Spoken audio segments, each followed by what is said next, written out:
Saudi हुकाम ने corona virus के फैलाव के बायस ईद उल अज़हा के मौका पर मस्जिदुल हराम को नमाजियों के लिए 2 रोज़ तक बंद रखने का ऐलान कर दिया।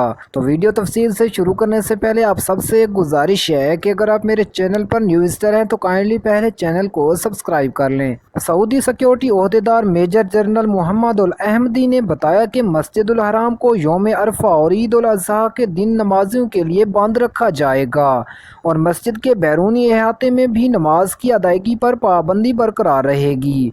उन्होंने मक्का के शहरियों पर जोर दिया कि यौम अरफा के दिन रोज़ा अपने घरों में इफ्तार करें। साथ ही उन्होंने बताया कि मक्का में मना और मुज़दलिफ़ा के मकाम पर बनाया गया कमांड एंड कंट्रोल सेंटर मुकम्मल तौर पर फ़ाल होगा। इसके अलावा 24 घंटे के लिए मक्का शहर के दाखिली मकामात पर मुख्तलिफ सिक्योरिटी फोर्सेस का पहरा होगा, जो इजाज़तनामे के बगैर लोगों को शहर में दाखिल होने से रोकेंगे।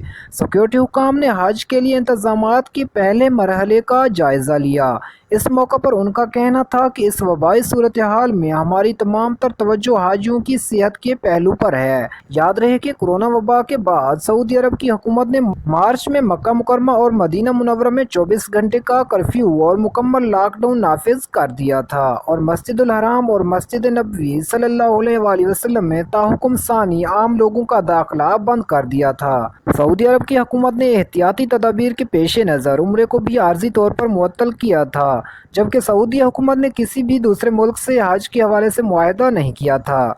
सऊदी अरब की हुकूमत ने तमाम तालीमी, तफरीही और कारोबारी इदारे बंद करके मसाजिद में भी नमाजों पर आर्जी पाबंदी आयद कर दी थी। ताहम मुसलमानों के लिए मुकद्दस महीने माह रमज़ान के शुरू होते ही सऊदी हुकूमत ने लॉकडाउन में कुछ नरमियाँ की थीं। बाद कोरोना केसेस में निस्बतन कमी के बाद जून में मक्का मुकरमा में भी कर्फ्यू में नरमी कर दी गई थी और मस्जिदुल हराम को नमाजियों के लिए खोल दिया गया था। ताहम इस सिलसिले में सख्त हिफाजती तदाबीर अपनाने की हिदायत की गई थी।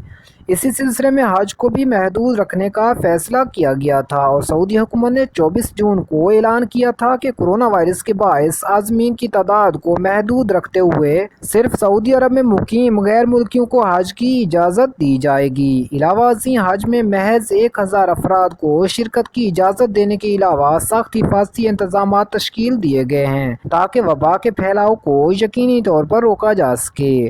तो मोहतरम नाज़रीन, उम्मीद करता हूँ कि आपको वीडियो पसंद आई होगी। वीडियो को करें लाइक, शेयर, कमेंट्स में करें राय का इज़हार। अल्लाह हाफिज़।